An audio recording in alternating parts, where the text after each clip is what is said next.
Hi everyone, welcome to Sports Talk for Kids. Today I'm your host Keon Tarkey and we're with the legendary Brett Wallace, a first round draft pick in the MLB. He has played with the Houston Astros and the San Diego Padres. Thank you for being with us. Of course, thanks for having me.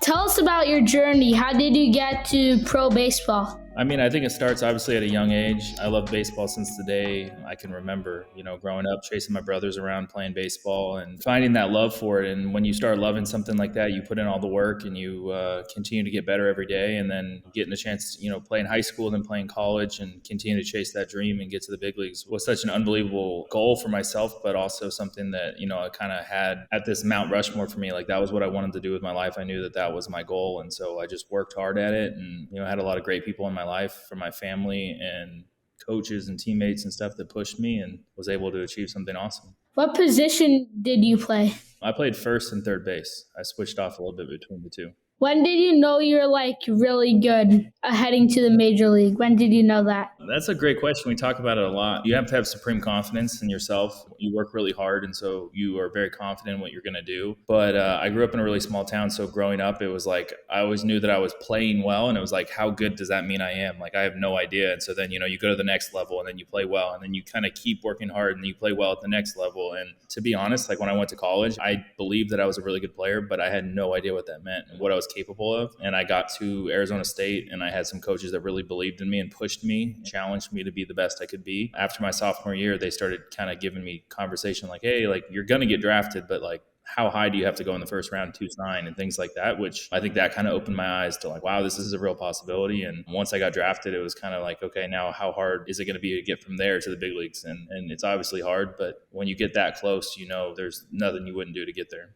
What was your facial expression when you got the contract? Like, what did you feel like? I'm notoriously a very stoic person, so I don't have a lot of emotion and reaction in my face or even in my voice. When I got drafted, it was kind of disbelief, just kind of a lot of dreaming come true. So it was kind of like I was just more in shock. Everyone else was yelling and screaming, and I was like, wow, like this is real, like this is happening right now. And then when I got called up to the big leagues, it was the same kind of way. Like it was kind of one of those things, like I didn't scream and jump up and down. I just kind of, I didn't know what to say. I was just like, oh my gosh, like this is my dream come true right now. I got out of there and called my wife at the time, my girlfriend and my mom. And I told everyone and get everyone on a flight to fly in. But it was something I can't really describe like how exciting it was. But if you looked at me, you probably would have no idea how excited I was. The MLB has made major changes in the rules being rolled out this year. What are some of the major changes? I mean, for me as a hitter, I would say the major change that I see is going to be the pitch clock. Obviously, the hitters have to be in the box. I think it is with 8 seconds left. I have to be ready to hit with 8 seconds left on the pitch clock. I think it's a 20-second pitch clock. And that's going to change the game quite a bit. I mean, I know the goal is to speed the game up and make it something that more people maybe will take to and want to watch or come to. But I think there's a lot of back and forth between pitchers and timing and being ready to hit and the game between the pitchers and hitters that is affected by that. And I don't think that's going to be something that I'm going to be a huge fan of. And I understand the concept and what they're trying to achieve. I don't know that I like the way that they're going about it. How do you think the rules will change the game? Will it change the pace? Will it change the percentage of fans? What do you think? It'll definitely change the pace of the game. I think they've shown now through spring training, and I think it's been in the minor leagues now for 2 or 3 years or something, and they've shown that it does definitely cut, 15 to 30 minutes off the game.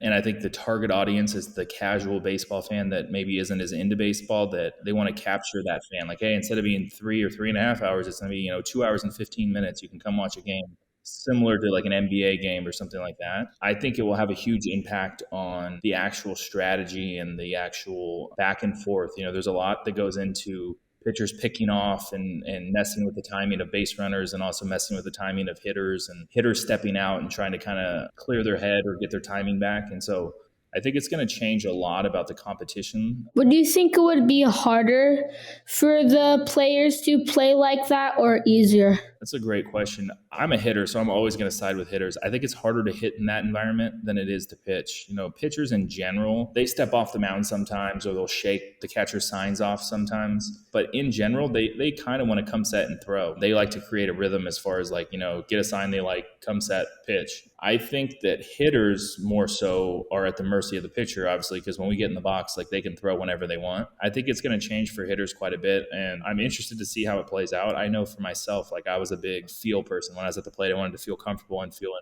rhythm, so it would definitely impact me a lot. What has been a really meaningful experience to you in baseball? There's a couple along the way. One, getting drafted. I think that was the confirmation of hey, this is a real possibility coming from a small town, and then you just never know what's going to happen. So getting drafted gave me the opportunity to chase my dream. Getting called up to the big leagues was something that I had dreamed about my entire life. So that was kind of such a big achievement and such a big goal for myself. I'm retired, and having certain things that I have a draft card that when I was drafted, the commissioner frames it to you hey, this is the draft card we read out when you were picked. So having those items and being able to show them to my kids now, my son's 6 and he's starting Little League. So being able to show him some of those things and share some of those memories and things like that has been pretty cool too. So it's kind of all basis. You were just at your son's baseball practice earlier today. How is it to watch your son enjoy the sport? It was so important to me, honestly, my entire life, when I was a kid, when I was in high school, when I was in college, all the way through. So watching him have that excitement and that passion, and it's starting to kind of churn in him. He's growing as a player, and he's learning all about the game, and he genuinely loves it. And it's such a cool opportunity to see your own child play the game that you loved in the game that you played. And obviously I don't want to ever put pressure on him to do that or to pick any sport, but it's so fun to watch him play anything he does. And being out there and being able to help him is probably the most joyful things I've done in my life. Well, thank you so much, Brett, for having the time to talk with us, and thank you. Yeah, of course. Thanks for having me. I'm glad I got a chance to get on here.